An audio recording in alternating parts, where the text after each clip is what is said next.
नमस्कार, मैं डॉक्टर राकेश पाठक।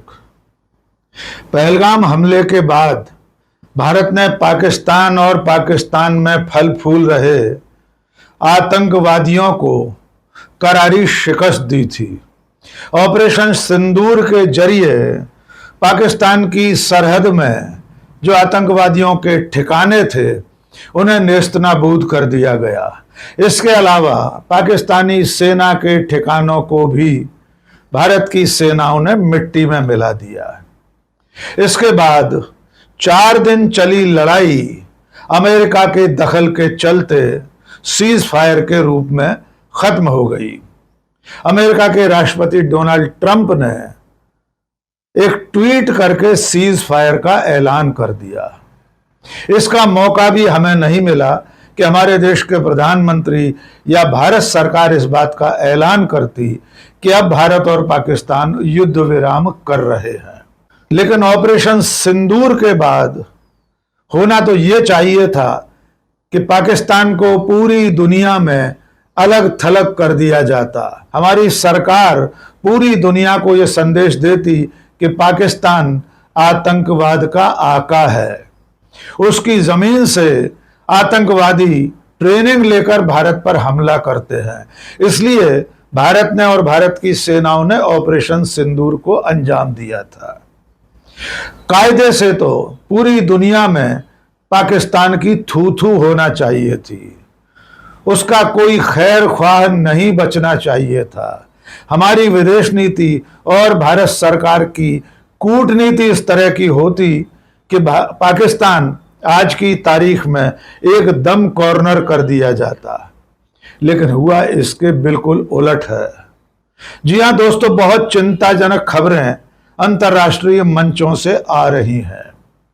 जिस पाकिस्तान को बेनकाब करने के लिए भारत सरकार ने, मोदी सरकार ने 51 सांसदों के अलग अलग दल दुनिया के तमाम देशों में भेजे हैं ताकि दुनिया भारत का पक्ष जान सके, ताकि दुनिया को बताया जा सके कि पाकिस्तान आतंक का आका है।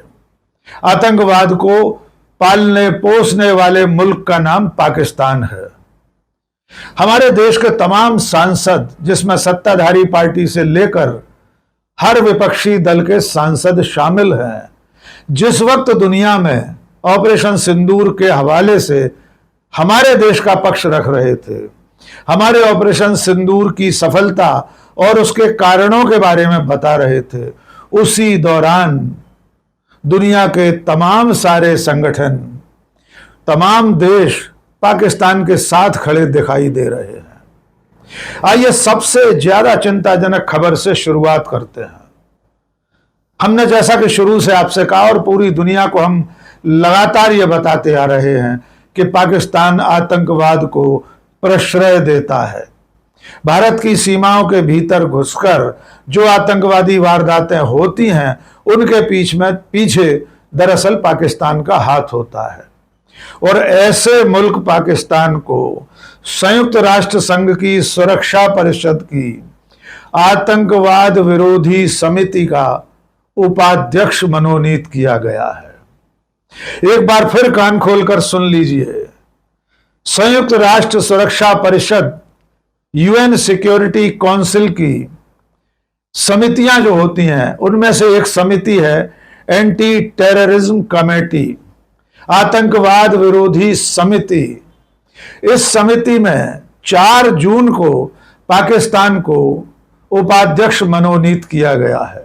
समिति का अध्यक्ष अल्जीरिया को बनाया गया है।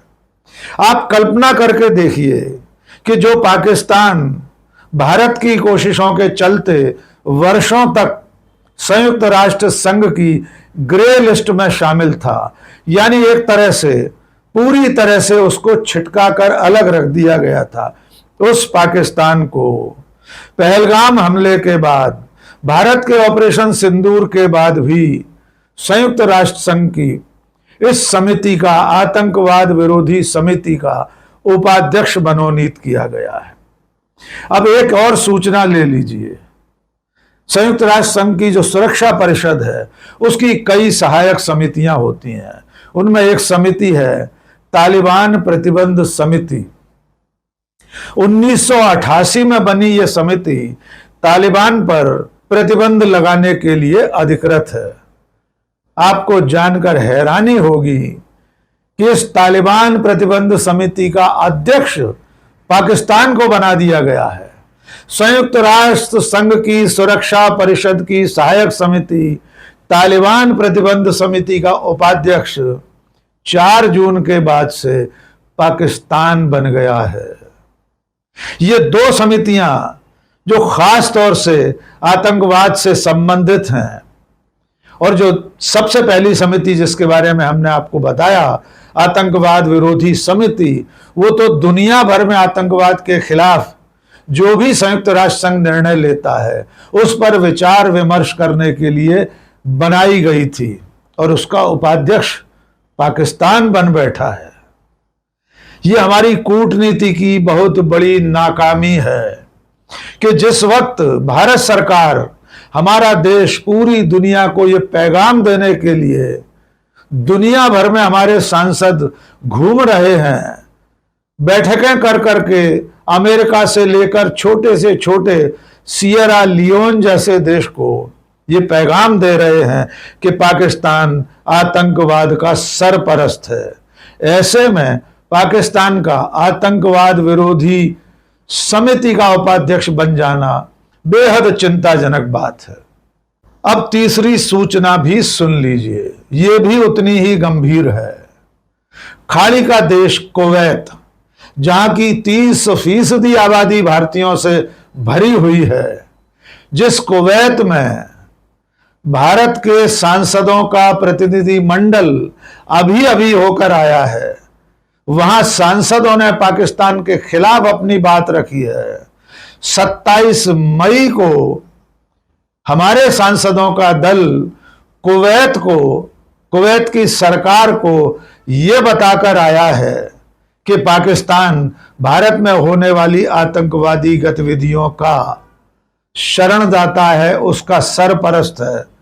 उस कुवैत नाम के देश ने पाकिस्तान के लोगों के लिए वीजा के दरवाजे खोल दिए हैं।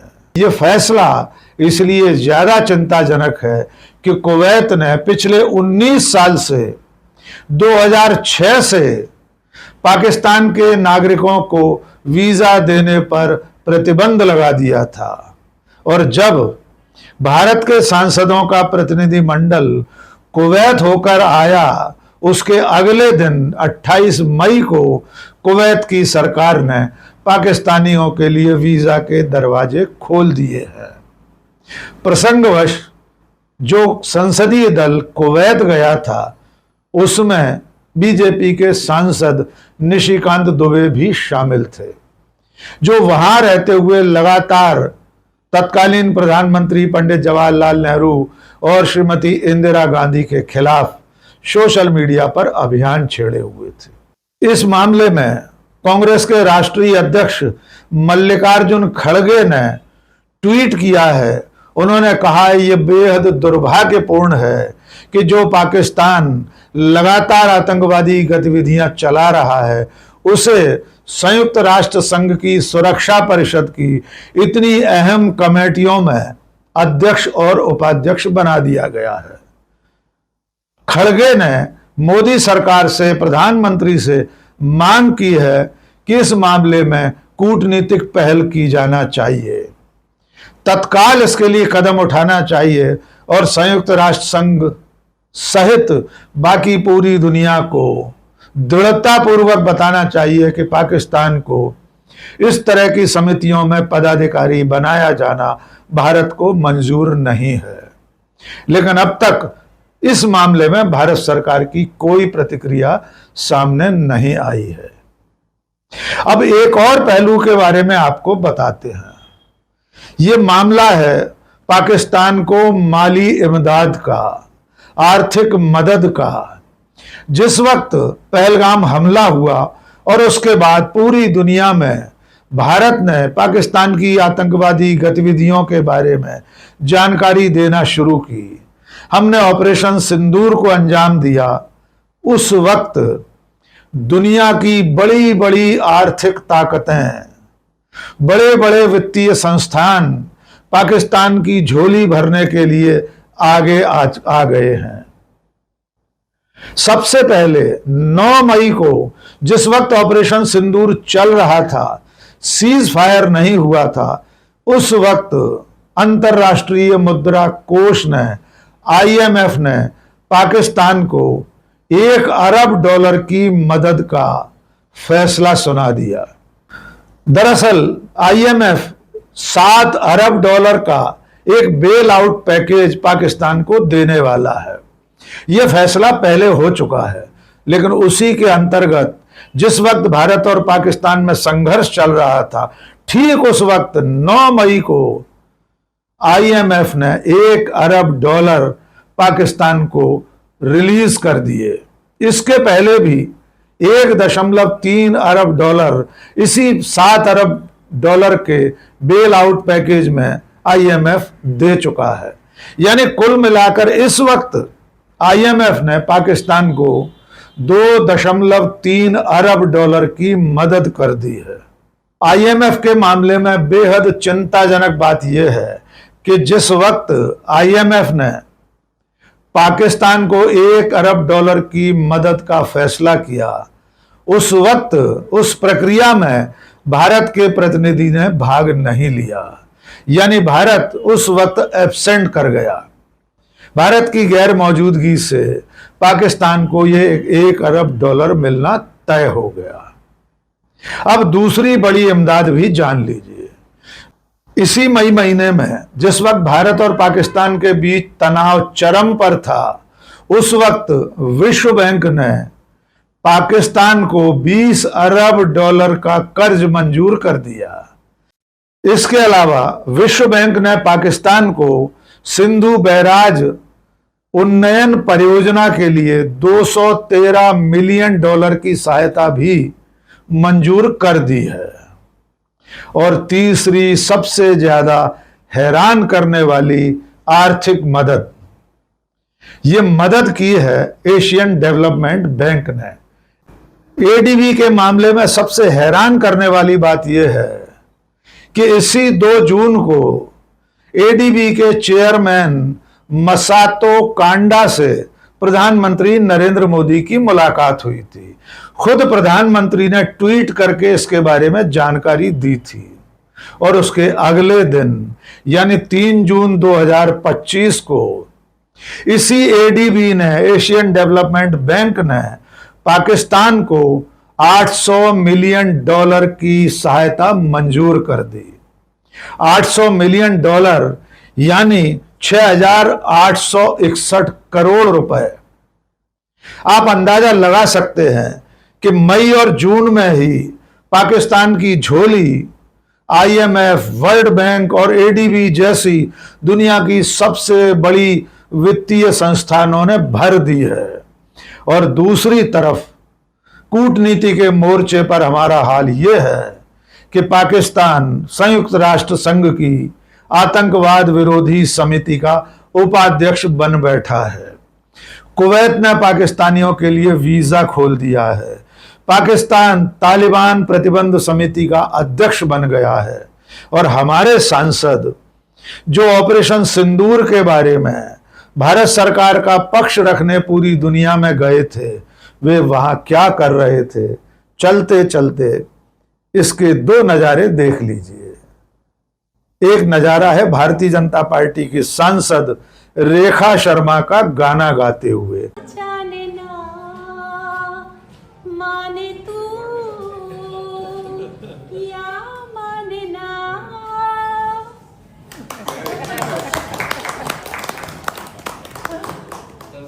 और दूसरा है कांग्रेस के सांसद शशि थरूर का।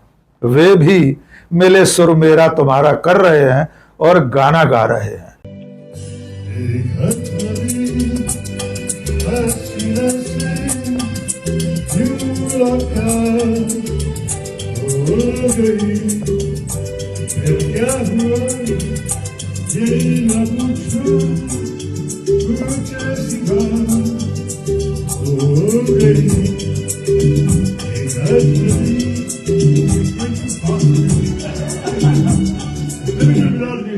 I have my own speed.